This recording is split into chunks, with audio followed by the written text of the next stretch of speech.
this is an SDK thought for being used in frontend, but also in backend services. So if you go to the RSK Smart repository from Collective SDK, we will share this link in a moment. You will be able to enter to the SDK and see all the information about it. Basically, as Reisa said, we are working based on the great work that the guys from the Rootstock Collective have done before in this application. And basically for you to context, everything that you can see or interact with in the application, in the UI of the Rootstock Collective.xyz, you will be able to do in a scripting way, right? So you will be able to interact with the smart contracts in order to seeing the rewards, to back someone else, to get RIF, to delegate and vote. Basically, you will be able to see it and see all the information. The package is, as I said before, is called Collective SDK. You will just need to install it along with VM because they work together in order to provide all this structure. A quick start is very easy to use, to be honest. So we did it in a way that anyone can just enter and use it. For using it, you will need to have in mind two important aspects. First, as I said before, using VM, because this is the important aspect in the wallet or the account communication with the smart contracts.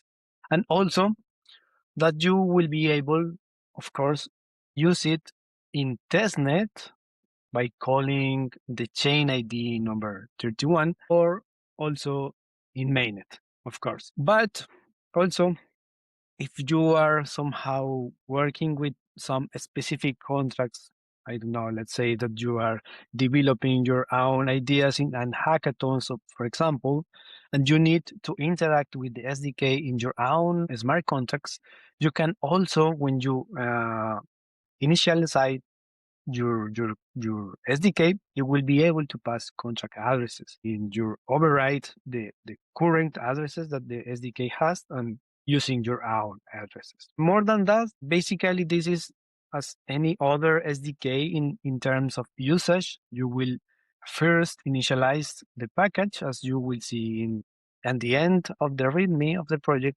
You will be able to see a full example of how it works. Now, so normally what you have always is you initialize your SDK. In this time, the only mandatory aspect that you need is to indicate if this is going to be testnet or mainnet, and then you will be able to work with it. So you have the initialization of the SDK, and then you have the object to work with, right? So this case shows a very basic functionalities. For example, checking the balances by using the holdings section of the SDK. Also using the stake function, for example, the listing of the proposals and also the voting of different proposals. So you will be able to interact with the ecosystem and this protocol in all the ways. This is the important aspect. Also, my colleague Juanate has created also an SDK and a starter kit with this SDK using it for a front-end development. So basically, this is going to allow you to connect your wallet and will be able to stake or withdraw any amount of RIF and also see the active proposals that you have in the protocol, in testnet or in mainnet, depending on what you are using. And yes, basically, this is all is quite new product. We want you to all to use it, to test it, to let us know any feedback, any comments that you have. Of course, you can use it in hackathons, as I said before, for new products, new ideas, new crazy things, but also for your own products if you want to collaborate with the collective area or any other product from Rootstock. You are more than welcome, and just let us know anything that you would like to see more, or anything that you think that should be more detailed or more clarified. So that is everything. Hope you enjoy it. Let's keep working hard on Rootstock.